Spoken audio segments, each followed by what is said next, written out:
Good morning. ഞാൻ ഇവിടെ പറയാൻ പോകുന്നത് സീഷെൽസിനെ കുറിച്ചാണ്. സീഷെൽസ് എന്ന് പറയുമ്പോൾ ഇന്ത്യൻ ഓഷനിൽ ഒരു താഴത്തെ ഭാഗത്തായിട്ട് വരുന്ന ഒരു ഐലൻഡാണ്. അവിടെ ബേസിക്കലി ഒരു 115 ഐലൻഡ്സ് ഉണ്ട്. അതിൽ 33 എണ്ണമാണ് ഇൻഹാബിറ്റബിൾ ആയിട്ടുള്ളത്. അതിൽ 8 എണ്ണമാണ് നമ്മൾ മനുഷ്യന്മാരിൽ താമസിക്കുന്നിട്ടുള്ളത്. അപ്പോൾ കുറച്ച് പറഞ്ഞാലോ വരും. അവിടുത്തെ ക്യാപിറ്റൽ എന്ന് പറയുന്നത് വിക്ടോറിയ. അതായത് ഞാൻ നേരത്തെ പറഞ്ഞല്ലോ അവിടെ ഒരുപാട് ഐലൻഡ്സ് ഉണ്ടെന്ന്. അതിൽ ഒരു മെയിൻ ഐലൻഡ് ആണ്, അതായത് ബിഗ്ഗസ്റ്റ് ഐലൻഡ് ആണ് മാഹെ ഐലൻഡ്. അവിടെയാണ് ക്യാപിറ്റൽ വരുന്നത്. പിന്നെ അവിടുത്തെ പോപ്പുലേഷൻ അറൗണ്ട് ഒരു 1,07,000 വരുന്നുണ്ട്. പിന്നെ അവിടുത്തെ ഒഫീഷ്യൽ ലാംഗ്വേജ് സീഷെൽസ് കെറോൾ, അല്ലെങ്കിൽ ഇംഗ്ലീഷും ഫ്രഞ്ചും അവിടെ കോമൺ ആണ്. പിന്നെ അവിടുത്തെ കറൻസി സീഷെൽസ് റുപ്പീസ് എന്ന് പറയും. അതിൻ്റെ ഒരു കോഡ് വരുന്നത് SCR എന്നാണ് വരുന്നത്. അതിനടുത്ത് ടൈം സോൺ നോക്കുകയാണെങ്കിൽ നമ്മളെക്കാളും ഒരു 4 hours കൂടുതലാണ് അവിടെ. പിന്നെ അവിടുത്തെ കോളിംഗ് കോഡ്, അതായത് ഓരോ കൺട്രിക്ക് ഓരോ കോളിംഗ് കോഡ് ഉണ്ട്. അതായത് അവിടുത്തെ കോഡ് വരുന്നത് +248 ആണ്. അതുകൊണ്ട് അവിടുത്തെ മെയിനായിട്ട് നമ്മൾ നോക്കേണ്ട കാര്യമാണ് ചാർജിങ് ടൈപ്പ്. നമ്മളൊരു സ്ഥലത്ത് ട്രാവൽ ചെയ്യുമ്പോൾ നമ്മൾ കൊണ്ടുപോകുന്ന അഡാപ്റ്റർ അവിടെ കണക്ട് ചെയ്യാൻ പറ്റുന്ന ഒരു കുടുങ്ങി പോകുമല്ലോ. അതായത് അവിടുത്തത് വരുന്നത് ടൈപ്പ് D ആണ്, അതായത് 3 pin ആണ് വരുന്നത്. പിന്നെ അവിടുത്തെ മേജർ എയർപോർട്ട് നോക്കുകയാണെങ്കിൽ മെയിൻ എയർപോർട്ട് എന്ന് പറയുന്നത് സീഷെൽസ് ഇന്റർനാഷണൽ എയർപോർട്ടാണ്. അത് മാഹെ എന്ന് പറഞ്ഞൊരു ഐലൻഡാണുള്ളത്. പിന്നെ അവിടുത്തെ നാഷണൽ എയർലൈൻ എയർ സീഷെൽസ്. അവിടെ ഡൊമസ്റ്റിക് ആൻഡ് ഇന്റർനാഷണൽ എല്ലാം വർക്ക് ആവുന്നുണ്ട്. പിന്നെ അവിടുത്തെ മെയിൻ ക്ലൈമറ്റ്, അതായത് പോകേണ്ട ബെസ്റ്റ് സീസൺസ്. ബെസ്റ്റ് ടൈം എന്ന് പറയുന്നത് April, May and October to November ആണ്. അതാകുമ്പോൾ അവിടെ കുറച്ചും കൂടി കാം സീസും പിന്നെ ഡൈവിങ് ആൻഡ് സ്നോക്കറിങ്ങിനൊക്കെ പറ്റിയൊരു ടൈമാണ് ഈ April to May and October to November എന്ന് പറയുന്നത്.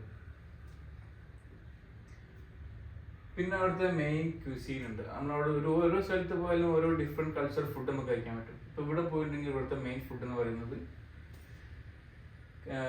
അതായത് കേരള സ്റ്റൈൽ വിത്ത് ഫ്രഞ്ച്, ഇന്ത്യൻ, ആഫ്രിക്കൻ, ചൈനീസ് എല്ലാം കൂടി മിക്സ് ആയിട്ടുള്ള ഒരു ഫുഡാണ് അവിടെ വരുന്നത്. അവിടെ മസ്റ്റ് ട്രൈ ആയിട്ട് വരുന്നത് അവിടുത്തെ മെയിൻ ഫിഷ് കറിയാണ്. മെയിനായിട്ട് അവിടെ സീ ഫുഡാണ് കുറച്ചും കൂടി ഉള്ളത്. ഇപ്പോൾ മെയിൻ നമ്മൾ മസ്റ്റ് ട്രൈ ചെയ്യുന്നത് അവിടുത്തെ ഫിഷ് കറിയാണ്.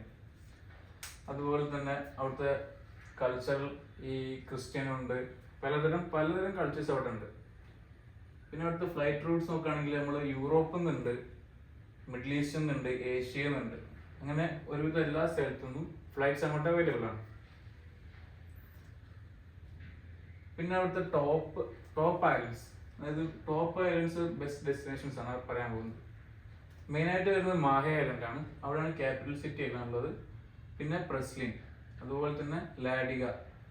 ബാക്കി അനദർ ഐലൻഡ്സും ഉണ്ട്, പക്ഷെ മെയിൻ സാധനങ്ങൾ വരുന്നത് ഇതാണ്, അതായത് മാഹെ, പ്രസ്ലിൻ, ലാഡിഗ. പിന്നെ വരുന്നത് അവിടുത്തെ മസ്റ്റ് അട്രാക്ഷൻസ്, മെയിൻ അട്രാക്ഷൻസും പിന്നെ മസ്റ്റ് ഡു ആക്ടിവിറ്റീസ് ആണ്. അവിടെ മെയിൻ ഉള്ളത് എന്താ വെച്ചാൽ ബീച്ചസ് ആണ്. അവിടുത്തെ മെയിൻ ബീച്ചസ് നോക്കുകയാണെങ്കിലോ അൻസെ ലസിയോ, അൻസെ സോസ്, ഡിയേജന്റ് ആൻഡ് വ്യൂ വേലോൺ. അതാണ് അവിടുത്തെ മെയിൻ ബീച്ചസ് വരുന്നത്. പിന്നെ അവിടെ നാഷണൽ പാർക്ക് ഉണ്ട്, Morne Seychellois, Sainte Anne marine ആണ് അവിടുത്തെ മെയിൻ നാഷണൽ പാർക്ക് വരുന്നത്. അതുപോലെ തന്നെ അവിടെ വൈൽഡ് ലൈഫ് കൾച്ചർ നമുക്ക് ആക്ടിവിറ്റീസ് നമുക്ക് ചെയ്യാൻ പറ്റും. പിന്നെ കൾച്ചറൽ സൈറ്റ്സ് ഉണ്ട്, അതായത് Victoria clock tower, botanical gardens, പിന്നെ മിഷൻ ലോഡ്ജ് എന്ന് പറഞ്ഞ കുറച്ച് കൾച്ചറൽ ആക്ടിവിറ്റീസ് അവിടെ ഉണ്ട്. പിന്നെ നമ്മൾ അവിടേക്ക് പോകുമ്പോൾ ക്യാരി ചെയ്യാവുന്ന മണി, നമ്മൾ ഓരോ കൺട്രീസിലോട്ട് പോകുമ്പോൾ നമുക്ക് ഓരോ ടൈപ്പ് ഓഫ് മണി അവിടെ ക്യാരി ചെയ്യണം. ഇവിടെ എന്ന് പറയുന്നത് SCR 50, അതായത് 50 to 100 പെർ ഡേ നമ്മൾ പേഴ്സണൽ എക്സ്പെൻസിന് വേണ്ടി നമ്മൾ ക്യാരി ചെയ്യണം. അത് നിർബന്ധമാണ്. പിന്നെ നോക്കുകയാണെങ്കിൽ ഒരു ചിപ്പ് ട്രാവൽ ടിപ്സ് എന്ന് പറയുമ്പോൾ നമ്മൾ മെയിനായിട്ട് നേരത്തെ പറഞ്ഞ പോലെ തന്നെ വിസിറ്റ് ചെയ്യുന്ന സമയം, അത് മെയിൻ ഇമ്പോർട്ടൻറ്റ് തിങ് ആണ്. അതിലിവിടെ വരുന്നത് April to May and October to November ആണ് ബെസ്റ്റ് ടൈം ടു വിസിറ്റ്. പിന്നെ നമ്മൾ മസ്റ്റായിട്ട് ക്യാരി ചെയ്യേണ്ട തിങ്സ് എന്ന് പറയുന്നത് സൺസ്ക്രീൻ, 1 സൺസ്ക്രീൻ, 2 മൊസ്കിറ്റോ റെപ്പലന്റ്, പിന്നെ റെയിൻ ജാക്കറ്റ്, പിന്നെ സ്വിംവെയർ. ഇതെന്തായാലും നമ്മൾ മസ്റ്റായിട്ട് നമ്മൾ അവിടെ പോകുമ്പോൾ പാക്ക് ചെയ്ത് കൊണ്ടുപോകണം. പിന്നെ അടുത്ത ട്രാൻസ്പോർട്ട് നോക്കുകയാണെങ്കിൽ കാർ റെന്റലുണ്ട്, ബൈക്സ് ഉണ്ട്, അങ്ങനത്തെ എല്ലാ, പിന്നെ ഫെറീസ് ഉണ്ട്. ഇതൊക്കെ നമുക്ക് ആക്സസിബിൾ ആണ് അവിടെ.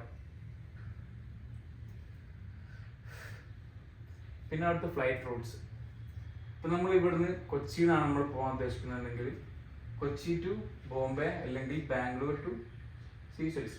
അത് ഇൻഡിഗോ ഫ്ലൈറ്റാണ് ആ റൂട്ട്സ് വരുന്നത്.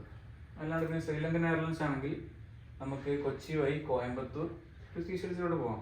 അതുപോലെ തന്നെ എത്യോപ്യൻ എയർലൈൻസ് ഉണ്ട്, എമിറേറ്റ്സ് ഉണ്ട്. എമിറേറ്റ്സ് ആകുമ്പോൾ നമുക്ക് കൊച്ചി ടു ദുബായ് ടച്ചിലാണ് അവിടെ പോകുന്നത്. പിന്നെ എത്തിയാദ് എയർവേസും പോകുന്നുണ്ട്, അത് Kochi to Abu Dhabi to Seychelles.